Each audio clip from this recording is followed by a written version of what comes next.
Yeah, and I'm here to talk too about these things and such and the things and the butts. Oh.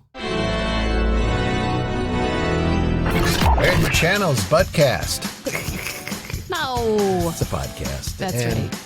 We're a married couple. We talk about TV shows and movies sometimes. This week, we're talking about a movie. Stand by for that, won't you please? And, we're going to be, we'll start with Loki. Oh, my name is Moose. And I'm Jody. Yeah, I'm the husband. She's the wife, as if you couldn't tell. And we're stuck at home with some kids, so we watch TV. Yay! Yay! Television. Television. And a movie. Stand by. But we start with Loki, episode 3, Lamentis. Yep. Can I just say this episode kind of sucked? Yeah, I was kind of going that way too. I'm glad you agree. Yeah, it was a lot of style. Looked great. Yeah. Nice set pieces. Obviously, money well spent on the production. Sure.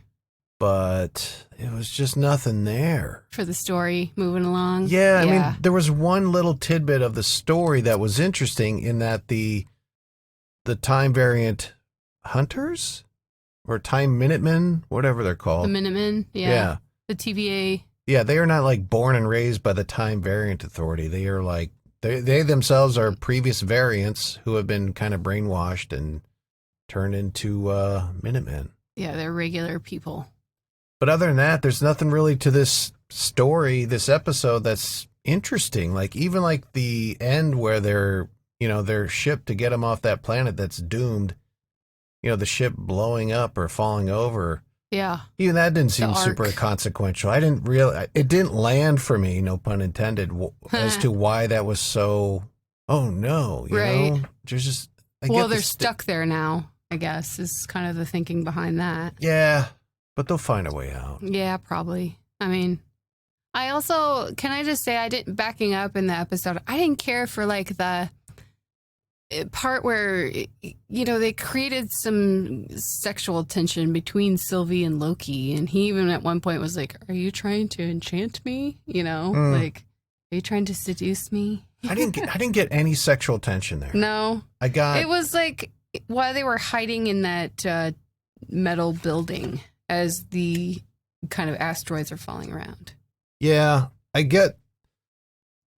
good chemistry. I just didn't really get the sexual tension. I was like, are they going to kiss? I think are they going to kiss? If this show makes them kiss, I am just done. So help clear something up for me. She is like a version of Loki, right? Okay, yeah, that's a little confusing to me, but yeah, I think so. Yeah. Question mark. So instead of calling herself Loki, she goes by Sylvie. Yeah. And I don't like that actress. I think she's a good actress. I think she's fine. She's just kind of, I don't know, something about her. There's nothing about her that like draws me in, really begs my attention. Sure. Even in the opening scene where she was kind of painting the mental margaritas on the restaurant thing with the Minutemen lady in her head. Trying to get info. Yeah, she wasn't really super, I don't know, not personable. There's just not a lot there. Yeah, she just doesn't have that draw that like, she's just there. She's fine. Yeah. She's like, she's keeping a seat warm. She's a seat filler at the Oscars, Okay.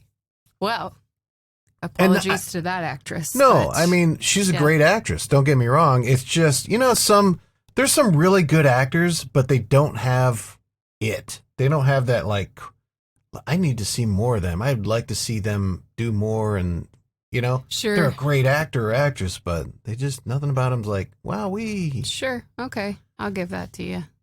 Yeah, I don't know. The only good part about this episode is Loki getting drunk and singing. Yeah. But even that was like, okay. Mm-hmm. That's over. I don't know. Yeah. And we learned that Loki is, I guess, bisexual, Yeah. I mean, there was that part of the plot, too. I don't know why that's even in there. It's not really part of the plot, though. Is it to be inclusive of...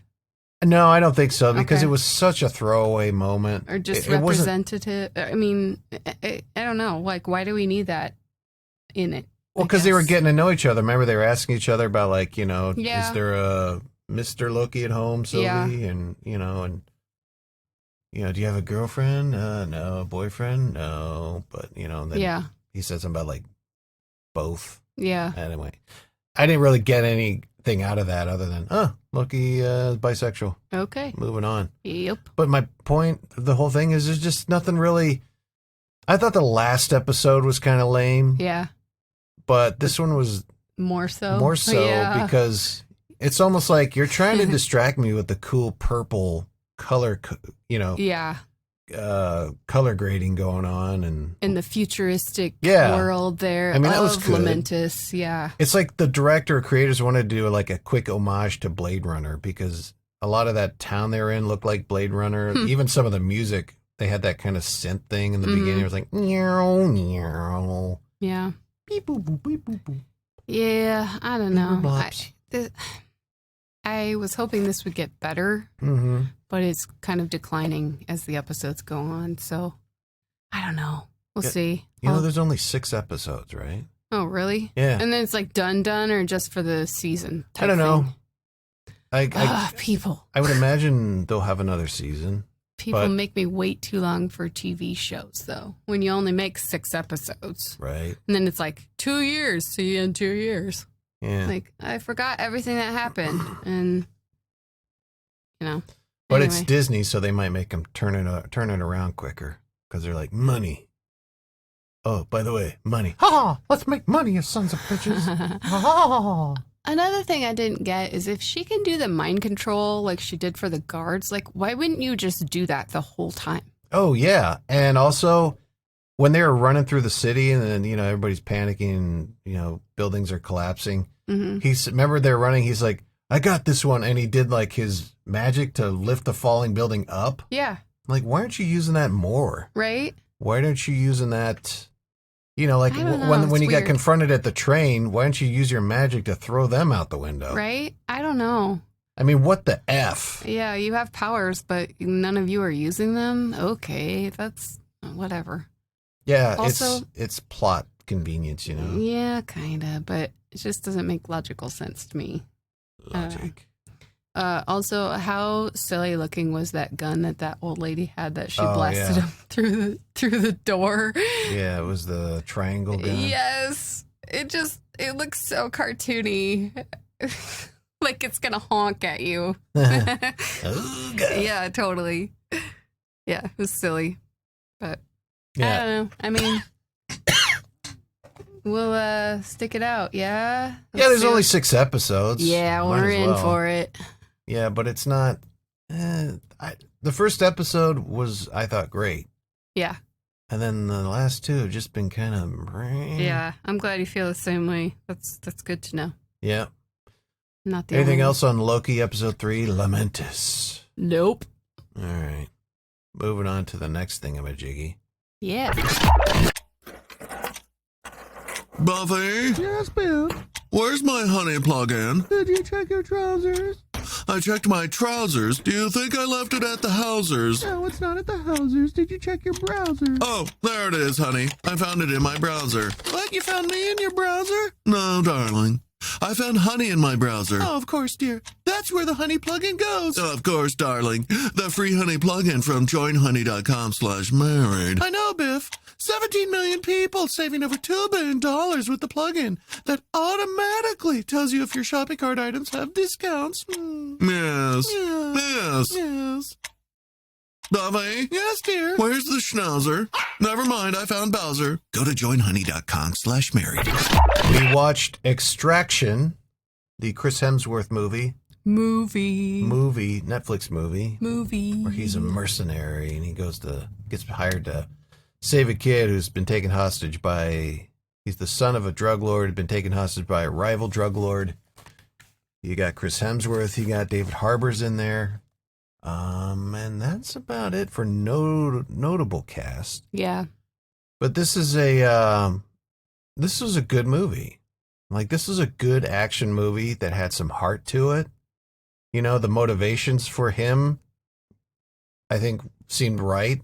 Sure. The fact that he's putting his neck out there to save this kid, even though it turns out that they got screwed over on the payment, makes sense considering he lost a kid to cancer a few years ago. Yeah.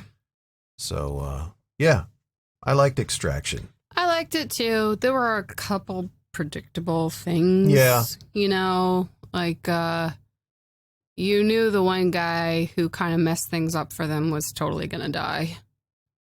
Oh, yeah. His original bodyguard or whatever. Yeah. You knew that he was going to go die. Yeah. And, you know, kind of he's desperate. He's got to call this guy.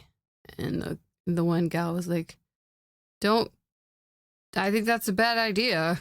Oh, Gasper? Yes, Gasper. Yeah. And then... Spoiler alert. Lo and behold, Gasper's...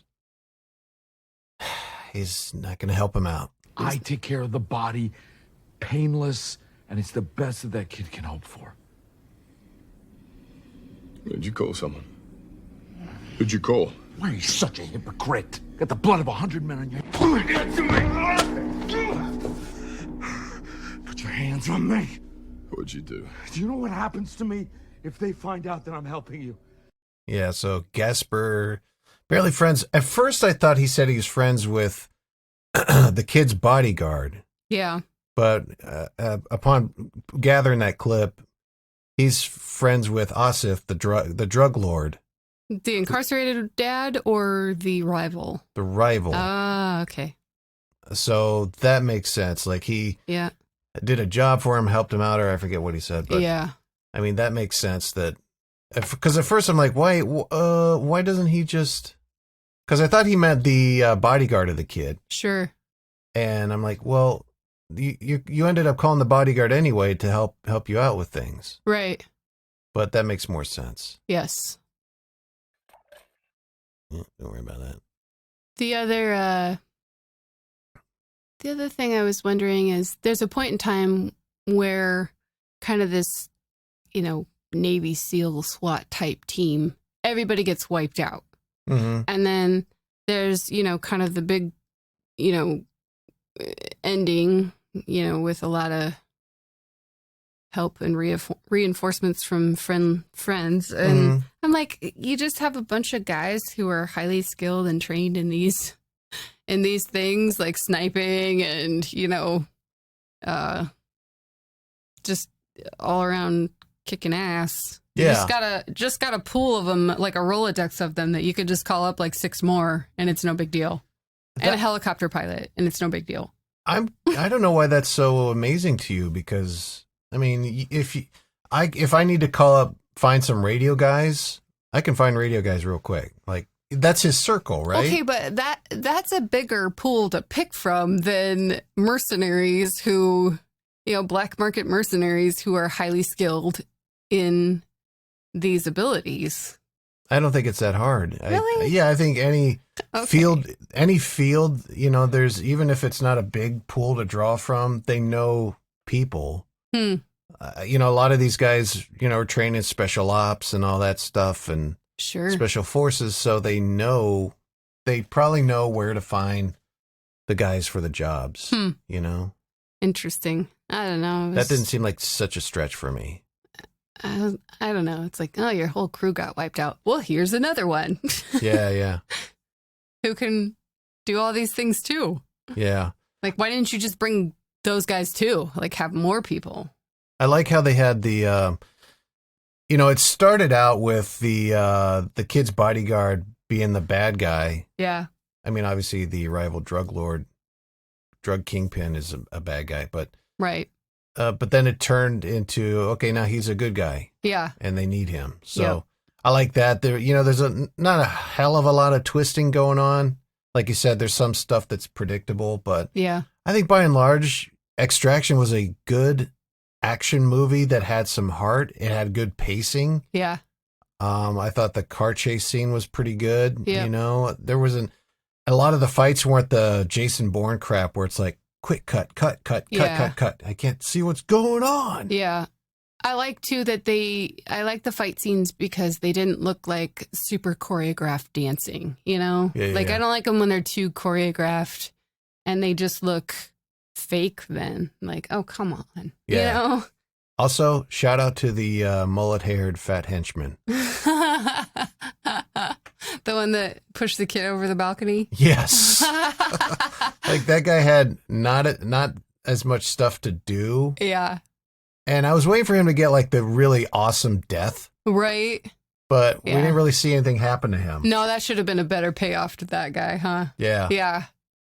Funny. But I don't know. I'm assuming he got whacked because his boss, was in the bathroom when the girl came in and whacked him. Sure. But at the end there, the kid is free and he comes out of the pool and looks over and there's somebody watching him. And I guess we're supposed to assume that's Rake, the Chris Hemsworth character. He survived his multiple shots and plunge. That's what I was deducting from that was probably him watching him. So, and it's an interesting way to kind of you put a thread out there for maybe a sequel, right? But if this, let's say nobody watched this movie, yeah, you're not locked into doing a sequel. Like, well, sure. you could the movie bombed. Why don't you do a sequel? Well, because he's dead. Well, who's that at the end? His new bodyguard, just sure. watching him. Yep. No, you can leave it open, or you can kind of just use your own deductive reasoning there. Yeah. So I think they should do a sequel. I think I would like to see more of this. I think Chris Hemsworth is, I think he's a decent actor. He can pull off the action, obviously, from the Marvel movies. I think this was better than that, though. I think it showcased his talents better than that. Some of the dramatic scenes too, where he is talking about his son and Agreed. some of that other stuff. And yeah, I like this better than the Marvel Universe stuff. Yep. So. Okay. Anything else on that one? What the kids are watching? Oh, what the kids are watching.